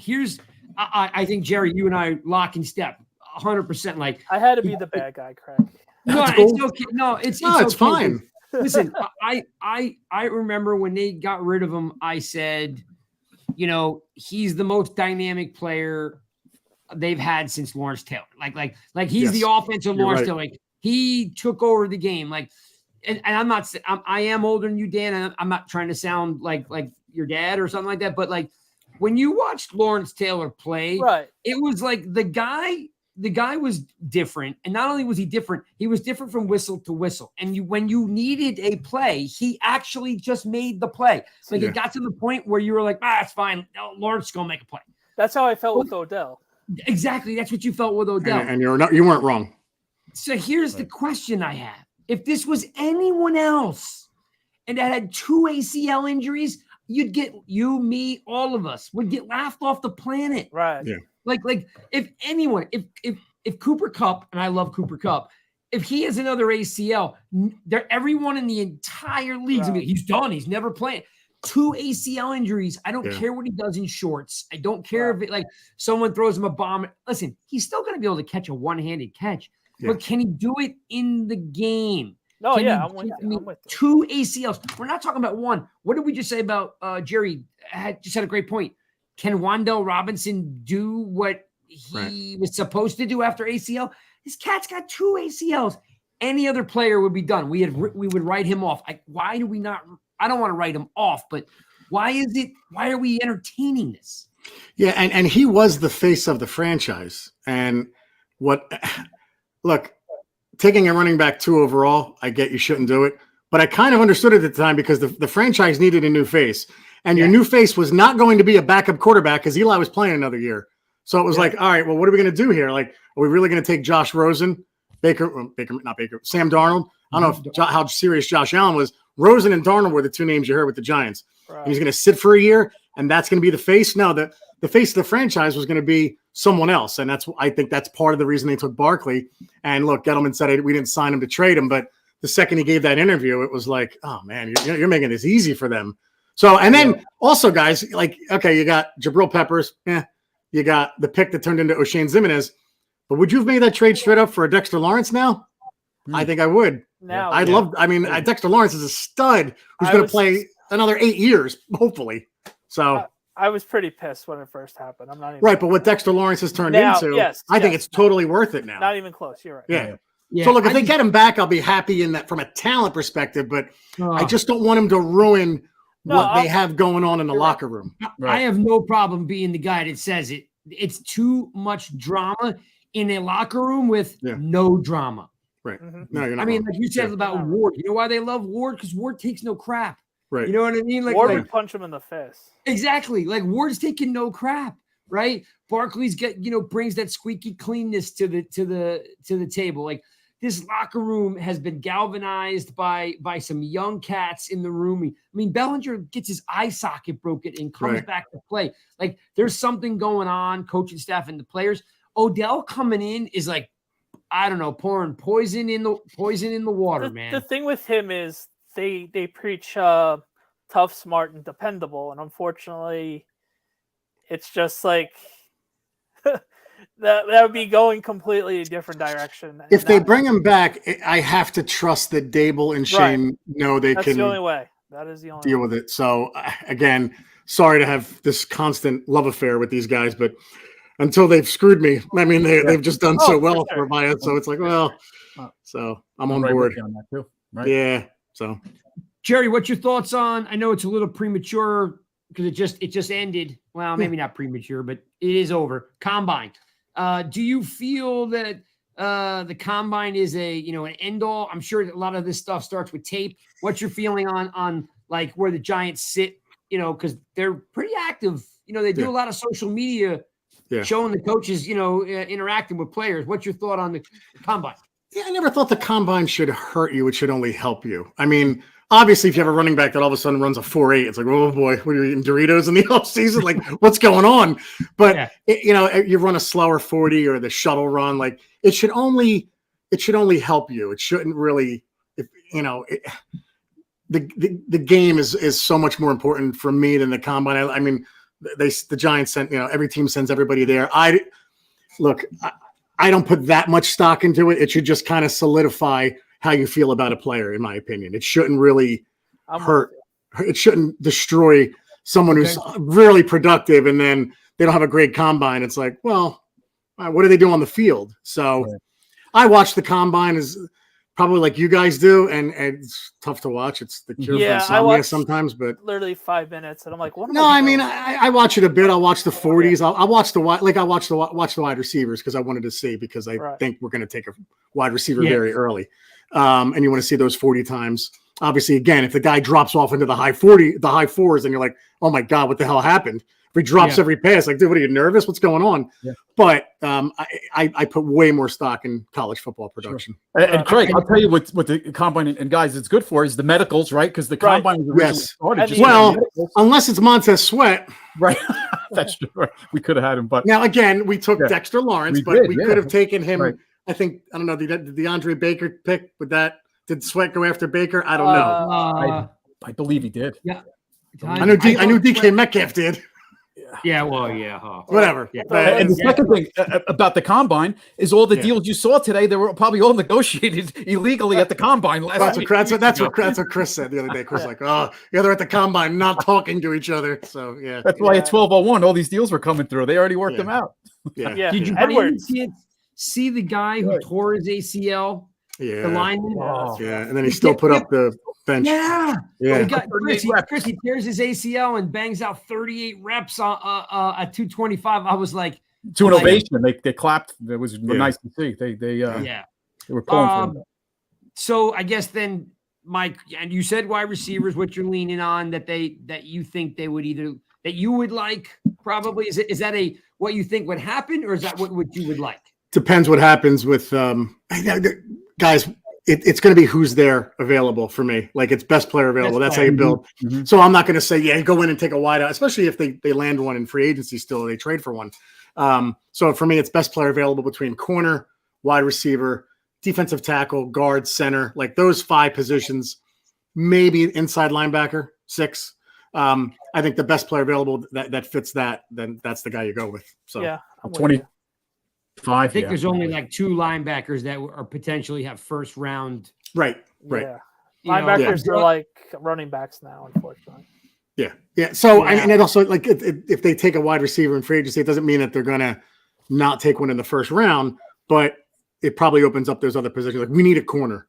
Mm-hmm. Oh my God, do we need another corner? So I would love Bradbury. I would like Bradbury to come back to MetLife like Maximus. We give him a standing ovation, and we thank him for his service in Philly of what he did, and then we forgive everything. Or like Maximus, we just unleash the tigers on him, and if he can kill the tigers, we keep him. That too, whatever. Yeah, but I want to clap for him before he retires. So even if I see him out somewhere, I'll just start clapping. Thanks, James. Yeah, right. Good job, buddy. So, love it. Because I live in, like, I'm like you, Craig. I live in Central. I'm in Central. I'm like exit 8 off the turnpike. The shop right north of me has Giant stuff. The shop right south of me has Eagles. So I am right in the middle. Get my ass kicked by these people. I'm probably 40 minutes below you. Yeah. So I'm between the beach on the Pine Barren side in Philadelphia. So I'm all Eagles down here. But listen, Bradbury, if the guy could play man, he'd probably still be on a team. Well, I think it was a salary cap issue too, though. Both. that was a salary cap thing. So we'll see. We'll see what they do. Also, guys, Darius. So he's going to be gone. I'm just to go back to the Eagles. Darius Slay got permission for a trade too. So they're going to be losing a lot of guys. Mm-hmm. Pretty awesome. Yeah, I don't think his wife's on social media a lot. I don't think she likes Philadelphia. Oh, who does? So yeah, that's true too. Zay Flowers, a guy who could potentially be that pick from Boston. What's he, a BC guy? Yeah. No, Mara, baby. The Mara's BC. Yeah, connection.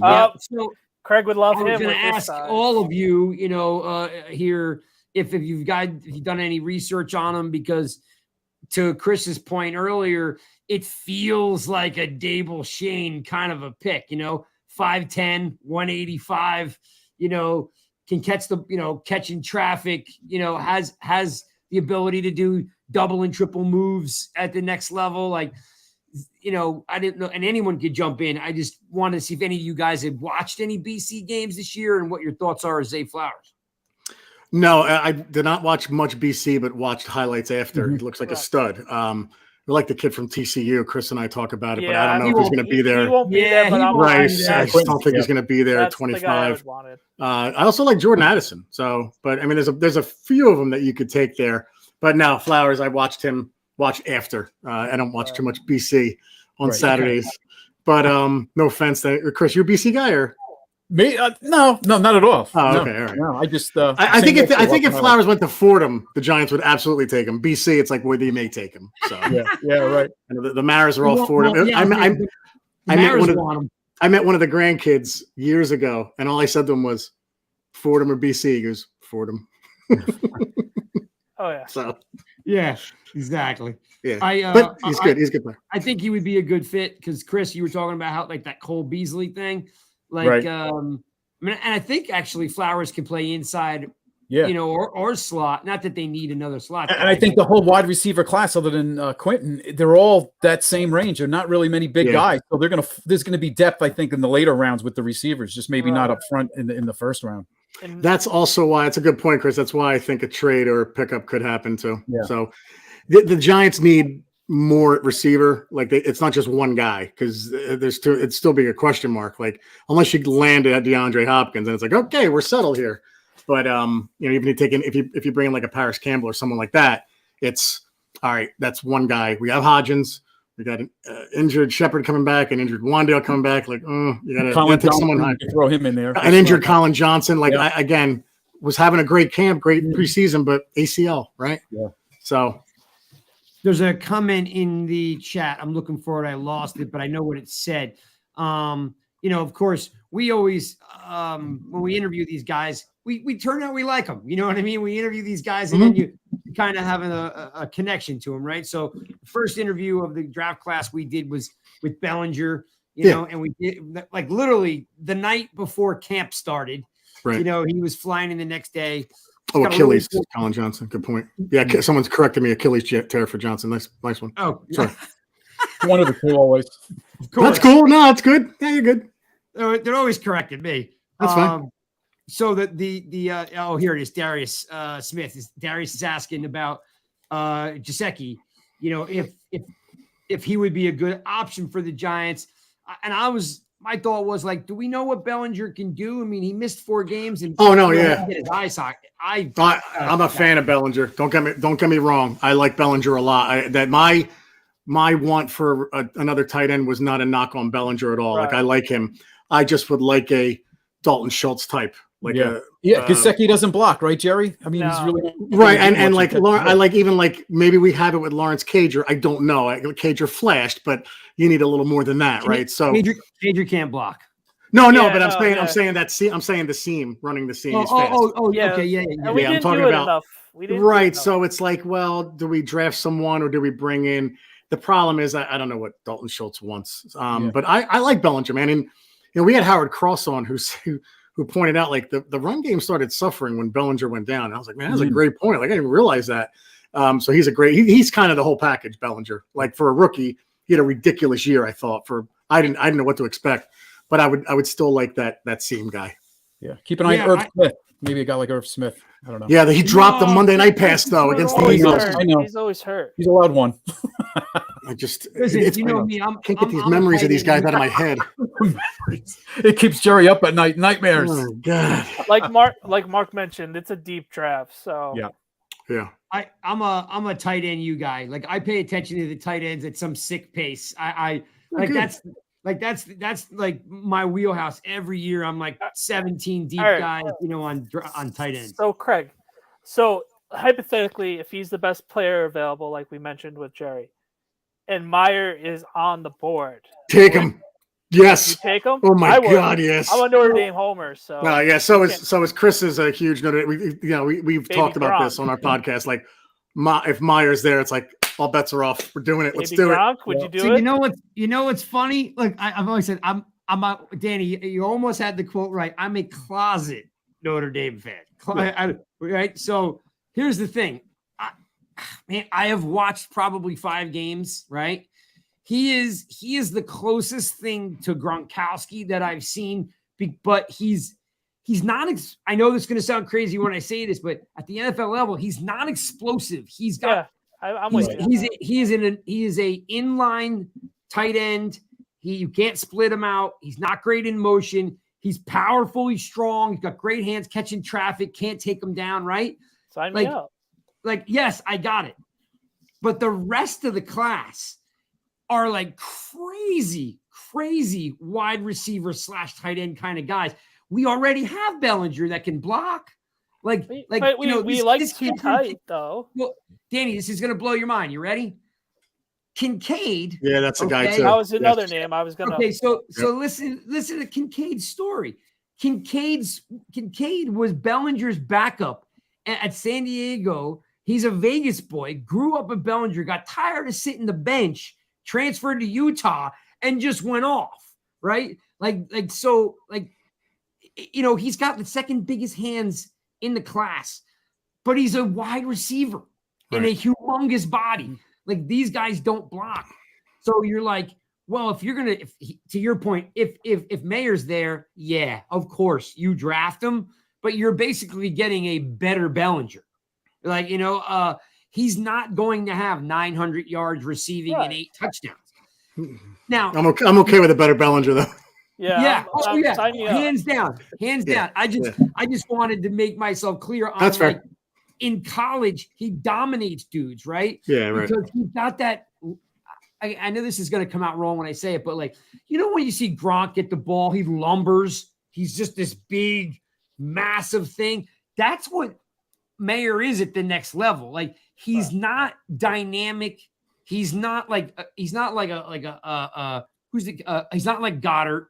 You know what I mean? He's not, there's no movement, to his route tree, but he is. And the worst thing about it, Danny, is only because I've watched a bazillion, reels of tape and a couple live games. Out of his stance, he's slow as molasses. Well, okay. He's going to have trouble getting off the line. And 70% of his snaps were in line. Spreading him out, he's got no juice there against NFL linebackers. That's why I asked, because I actually kind of agree with you looking back on, he's not that guy that you're like, all right, we got like a Kelsey type. Yeah. There are 2-3 guys, that are late 1, early 2s, Kincaid, Mayer, and what's his name from Georgia? Washington. No, the kid from Georgia, Brock. No, he's not there. He's next year. It's Washington. Oh, so Washington is the backup tight end. Yeah, Bowers is in the draft this year, I thought. Bowers is he's the starting tight end, right. and the backup is Washington. He's 6'7", 285, right? What's that? Isn't he like 285? Washington? Yeah, he was 270, 6'7", and he ran a 4.65. Like listen, honestly, Washington, from Georgia, it's literally like Andrew Thomas playing tight end. Yeah. That's how big he is. He's an offensive tackle playing tight end. Get that 12 personnel out, 2 tight ends. Let's go. Well, Andrew Thomas has as many touchdowns as Kenny Galladay. So yeah, that's true too. Jerry was talking about the seam route, like throwing those seam routes, having and we're probably the same age. Like, you want Shockey and Bavaro and those seam catching tight ends. Shockey's my guy. Yeah, it's hard to find a guy like that. You know what I mean? Because those throwback tight ends aren't there anymore. They're either hybrid wide receiver. No, that's fair. Yeah, I think you get one or the other. I don't think you get both anymore. Yeah. Very, very rarely get both. Yeah. But I would want someone more dependable than Lawrence Cager. That's the only thing. Like, and I nothing against Cager. It could be okay, but yeah, like a Dalton Schultz would be a nice pickup for this team. I don't know. That would be awesome. I agree. I do agree with that. If you're asking me, because like I'll take anybody's suggestion on all those other positions. Tight ends is if Schultz is actually available, he definitely, him and Bellinger could really do some damage. Like, and we can't cover him, so he would improve our linebacker play in practice just by joining the team. Right. Yes. I mean, Banks always said iron sharpens iron. That's why he was so good. He got to cover Bavaro. Like, we need a tight end in practice who's going to burn these guys so they get better at it, because we haven't covered a tight end in 30 years. So the last play we made on a tight end was an out pass. Landon Collins drilled Witten for held him short of a first down in 2016. I remember I was like, oh my God, we made a play on a tight end. And I think that was it over the last 20 years. Well, technically we got McKinney against Minnesota this year. Yeah, that's true. Okay, fair. But that's safety, but you're right. Yes. Yeah. Wait, we don't have a linebacker that can do it. I got one for you, Jerry. Ready? It'll come full circle, because against Minnesota, first game, Landon Collins playing linebacker made that great play on the sidelines against Hockenson. Right. Again, he's a safety playing linebacker, but yes, you're right. You're right. I was counting him as a linebacker. That's fine. It's just I just want an actual real linebacker to do it. And Jerry, it's funny you mentioned that, because I read something that Tony Jefferson is putting on 10 to 15 pounds. Wink is moving him the linebacker. Again, that was a guy I had going away. Maybe he gets signed. Me too. We're signing way more than I thought we would. So I'm like, okay. Chris, if you're 22 years old, putting on 15 pounds, that's a lot of vitamins, dude. A lot of vitamins. Yeah, it's a lot of steak and a lot of bread. and Jefferson's how old is he's older? About 30, right? Yeah. Is he that? Oh, he is that old? Yeah, he's a veteran. Yeah, he's like 30. So. Well, Wink knows him, so what's. Yeah. Or more than 30. Might be over 30. So Chris wants to know if Mayer's a good blocker. Yes, Chris. Yes. Mayer is a good blocker. He is literally an inline tight end, well-rounded at pretty much everything he does. You're just gonna have to see if he pans out, because he's got he's got very short strides, and in the NFL, these linebackers are disgusting. Right. So I just don't know. Again, he's literally like a young Gronkowski, that same type of lumbering. He catches everything. Somehow he catches everything. He does. There's no doubt about it. But I just saw him looking in the chat. There's a lot of Washington fans. He is enormous. Jerry, Jay says, I like Cager. He always wants the ball and can make a play. I guess so. I mean, I'm rooting for him. Like I always say that. I'm rooting for the guy. I hope he does it. It's just, I just want a little more than that. That's all. We'll see. By the way, Sergeant Mayhem may be the biggest Giants fan on earth. He's in every chat, every podcast. It's amazing. So wow. Sorry, Mayhem's good people. He always good dude. He's either in our show, he checks in, all the time. We have this running joke going that so I was shooting for 1,000 subs for the podcast. Yeah. But before we got to 900, I had this autographed Otis Anderson jersey, and I said, you know what? I'm going to give this away. Once I hit 900, I'm going to just give this away. And for whatever reason, we got no subs for like a month. Like it just nothing happened. And he's like, until Danny came along and of course, muscled his way through it and did it. Nice. But but I was like, man, I can't give this away until I get to 900. Because I said, and Mayhem's like every day he'd be like, I'll take it. And the next day he'd be like, I'm open, I'm free, I'll take it. I'm open. Yeah. It's like a wide receiver saying he's open. That's great. Nice. He'd be killing me. He's like, just get on with it already and send it to me. Mayhem's good people. So all right, let's talk before, because I know you don't want to hang out with us all day. One is overall, what's your thoughts on the team for 2000? Like, do you have expectations for 2023? Well, look, man, I mean, it's very early, but I love what we've done so far. Okay. We kept what we needed to keep the continuity. We have continuity for the first time in forever. Good continuity, not shitty continuity. Mm-hmm. Yep. We are addressing needs that we should be.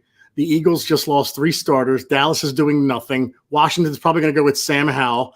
Right now, I mean, you're not excited, man. Like, I'm not making any kind of prediction yet, but we are on the right path. This is a good thing, what's happening today. Right. I think the gap's closing a bit. The Eagles, they got to stop that the tush push. Once they do that, I think the gap gets even smaller. But yeah, I mean, look, the Eagles have a lot of dead money. Someone put that in the chat before. They were right. It's a good point to bring up. There's a ton of dead money they have. They still have to sign Hurts. They're going to lose more guys.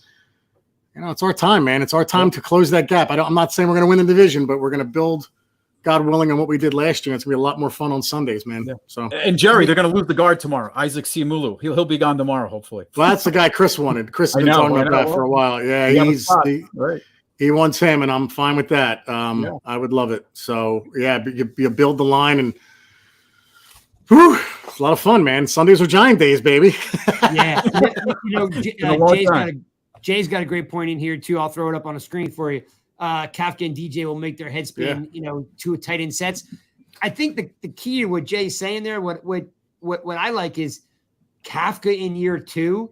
In Kafka in year 3, he's going to get a ton of head coaching opportunities. This year, you got to do it now. He's gonna go off next year. Heck yeah, Dan. He's got an opportunity to be like, hey, by the way, I was getting my feet wet year 1. Wait till you see what I do in year 2. Like, I think if we have some dynamic players, I think Kafka can really make some things shine. Like, you think about it, guys. Like, when's the last time, for the most part, we loved our GM, coach, OC, and DC? Like, you can't even go to the Coughlin years because people didn't like Perry Fuel. I didn't like Perry Fuel. You like Perry Fuel? No, but we won the Super Bowl. So no, I know, but I mean, like, when you went into the season, like we got the coaching staff, we have the front office. People didn't love Gilbride too, right? Because it was probably going into 2008 after that season. But Chris, you loved Spagnuolo and you loved Coughlin. You never liked Kill Drive because he was just from a fan perspective, right? It was a boring offense. You had all this talent, right? But in 2008, when the team was rolling before the whole Plax thing, I mean, I think everybody was happy. But I mean, like, I don't go into these games thinking I know more than the coaching staff now. Like, I used to be like, oh my God, what are we doing now? I'm like, well, they know more than me. And that's how it should be. Yeah. Like Shermer with his stupid adjustments at halftime. Like, you wait till halftime to make this adjustment. Like, the coaching has been so bad. Like, I just don't remember. I mean, I'm even going back to with Parcells, like, fans didn't love Ron Earhart, even though he was good. Like, I mean, you're from GM down to the coordinators. I am really happy with what we have. So, again, with the Eagles losing guys, with us picking guys up and really addressing needs that we all knew we have, how can you not be psyched, man? Yeah. Like, this is awesome. And to your point, Jerry, if Kafka does get a job, you have Shea Tierney possibly or Grow, but you still keep the same concepts with Dable being the offensive guy, which is going to be nice because you're not going to be in jeopardy of Jones wanting a whole new system. And he's an OC, right? So it's going to be his offense, right? So that's the beauty of it, Yeah. I actually thought like Wink Martindale would have hurt more if they lost him, but we didn't think they'd lose him. He's just, unfortunately, when you're older, you don't get that job anymore. They want the young guy. They want the young dynamic OC or DC. But I think that would have hurt more than if we lost Kafka because of, and again, I wanted Jones to have continuity, but losing Martindale would have hurt us, I thought, more than Kafka. Mm-hmm. So, hey, Chris, Carlitos NFL, greetings from Costa Rica. Go Giants. How about that? Yeah, that's the guy that DM'd me a couple weeks ago. So look at this. Okay. Greetings from Costa Rica. Heck, I wish I was in Costa. So now we have Mark, who's in the Caribbean. We've got now Carlitos in the Caribbean. What are we doing that we get all these people that live in the Caribbean? Like, we need to make more friends. This is great. That's amazing, right? Like, that's what I can't get over. All the people that listen around the world. Like, these are good fans of the NFL, man. Like, somebody just signed off. They're like, it's 2 a.m. where I'm at. I'm like, well, it must be Europe. Like, that's awesome. We've always been really happy. Like, we pop on the show, whether they listen to it on Spotify or wherever they get their pod. But in the live show, we get some people, like I said, like Mark Thomas. He's always on with us. He's in the Caribbean. Like, we get Tuto from Italy. We get we get some good people around, and I think it's cool. And I think it has to do with the Giants playing in Europe early on and turning a lot of fans on back in the day. Yeah, good point. Right? And how much more fun are these podcasts now? Like, Chris and I talk about it, like, for a few years, it was like, what the hell are we going to talk about this week? Like, I didn't want to be Mr. Negative every week, but now it's like, man, things are looking up. You can almost talk about anything with this team. So yeah, me and Fennelly used to struggle back in the day. Yeah. When we were doing like 2000, like had to be, let's see, so it'd be 12. So like 15, 16, 17 were ugly, because you're just in no man's land. Yeah, right. Well, listen, thanks for hanging out with us. How do people find you and Chris? What's the best way to hook up with your content?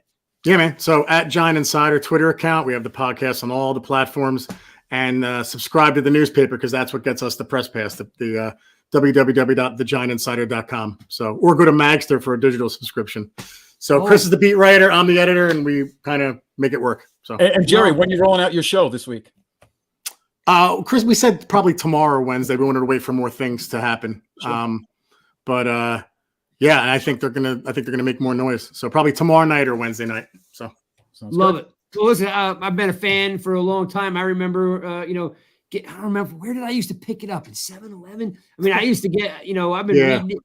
Yeah, it's at the Wawa on like Route 70 on the way to LBI still. Like it's in weird place. Like it's at the ShopRite in Hamilton. It's at the Wawa. It's a lot of Wawas, believe it or not, which is like a Philly thing. But every time I see it, I'll pick it up and I'll see who else is picking it up. I'll look. And one guy had it in line. One guy had it in line once. I go, "You like that paper?" He goes, "It's great." I go, "I think it's the best giant publication out there." Nice. Hey, listen, Wawa. Listen, being that I've been down here for 20 years, like Wawa is big everywhere except north, right? Because that it's getting there though. I think there's one in Parsippany. I think there's one in Parsippany or something. Yeah, one by my house. When you talk about the South, all the way down to the Carolinas, I mean, they've got, and now they're all super Wawas because they have gas. Yeah, right. They're popping up everywhere, like a CVS. And trust me, I don't like a lot of things that are Philly. If someone asked me, there is no what we call C stores, convenience stores. There is nothing more cleaner or fresh than Wawa. Like Philly does food okay. That's it. Philly does food okay. Yeah, I'll never forget the first time. There's still Italians in Philly, so we're good. So I'll never forget the first time I had a Wawa because I'm from Long Island, so I've never. Yeah. And my friend brought it to tailgate. He got me a sandwich, and I had fresh mozzarella, and I'm like, at Wawa? Yeah, right. Yeah. All right. Yeah, don't be fooled by Foley, Craig. My mom was all Italian, so. All right. My Irish friends call me Irish in name only. So yeah, that's me. Too. You mentioned that a few times, Jerry. I know that. I have to with you because Foley. It's just you guys all these vowel ending last names. I'm like, I have to have street cred with you people. So. No, it's all good. My mom was Irish. My dad's Italian, so I just tell people I have a bad temper and I drink too much. Yeah, right. Yeah, the same, about the same. Yes. I knew we'd get along, Jerry. I knew we'd get along.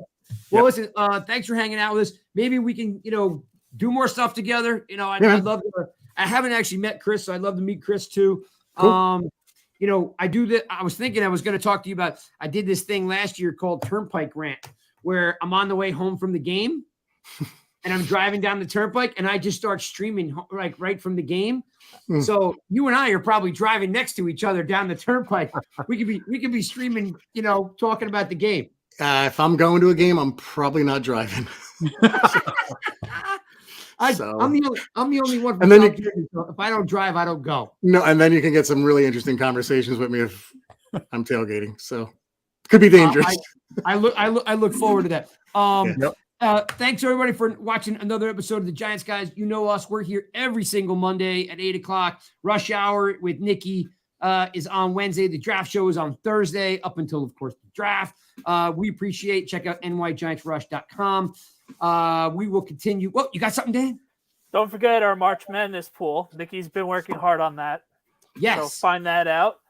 And we are 3 away from 500 or 400 on Instagram. So check that out as well. I don't know how Dan does it, but like I couldn't do anything on 3 Instagram. away from 400. Yeah. Nice. I couldn't figure out how I bring Dan on and he's like this, got this. Next thing I know, I'm rolling in like people on Instagram. So Dan, that's kudos to Dan. Great job, Dan. And lastly is I did speak to Nick Gates today. He is still doing his camp. So if you'd like to see Nick Gates before he becomes officially a commander, it is March 31st. And by the way, folks, it's not just a camp. It's 4 hours. I have kids. Usually football camps are an hour and a half, 2 hours, right? This is 4 hours, 4 to 8 on March 31st for Nick Gates. Make some memories with your kids. Come on out, hang out, meet Nick. And then on April 22nd 22nd is Isaiah Hodgins come out and meet these guys, support these guys. Hey, look, if the Giants had given Nick the money, you know he would have stayed, right? So if you're in Manalapan or if you're in Rumson, support these guys. 2 camps. We did both interviews. We will be live on site, giving away some swag and hanging out with the folks. Definitely make sure you tune in to Jerry and Chris with their pod and all their content. Giant Insider, of course, you can get it. He told you get it at Wawa. You can, Jerry. I can get a. Can you give the digital subscription? Yeah, it's a Magster, Magzter. You can subscribe through there and you don't have to wait for it to be mailed to you. So there you go. So definitely check it out. Again, I've been reading it since I was a kid. So I mean, it's always, again, it's the Bible basically right now for Giants content. These guys have inspired the rest of us. So Jerry, thanks for doing what you do. Hats off to Chris. Make sure you tell him, we appreciate what he's doing out there, and maybe we can get together, again, if you're up for it. Yeah, absolutely, guys. I appreciate it, man. It was a fun time. Thank you, Jerry. Yeah. Love talking Giants. Football. Thanks, Jerry. Absolutely. You guys enjoy the rest of your week. You know how to find us.